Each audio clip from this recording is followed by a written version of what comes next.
வெளி உலகம் அறியாத அரிய பொக்கிஷம் என்று சொல்லும் லட்சத்தீவுகள் என்பது 36 தீவு கூட்டங்களின் ஒட்டுமொத்தமான பெயர்.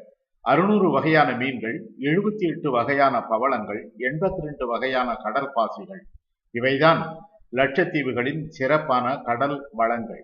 36 பவளத்தீவுகளின் தொகுப்பாக விளங்கும் லட்சத்தீவுகளில் 17 தீவுகளில் யாரும் வசிக்கவில்லை என்பது குறிப்பிடத்தக்கது. மினிகாய் தீவுகள் படகு கட்டுமான தொழிலுக்கு பெயர் போனது. இங்கு நடக்கும் படகு போட்டி பிரபலமானது. வாழை, கருணைக்கிழங்கு, சேம்பு, முருங்கை, கரிப்பலா, சக்கைப்பலா, காட்டு வாதுமை ஆகியவை இங்கு செய்யும் பயிர்கள். லட்சத்தீவு மக்களின் முக்கியமான உணவு என்பது அரிசி, கடல் உணவு மற்றும் தேங்காய். கடல் உணவு என்றால் அதில் மீன், இறால், ஆக்டோபஸ், ஸ்குவிட் மற்றும் கடல் பாசிகள் ஆகியவை அடங்கும். பரோட்டா மற்றும் டூனா மீன் வறுவல் மினிகாய் தீவுகளின் பிரபலமான உணவு வகை.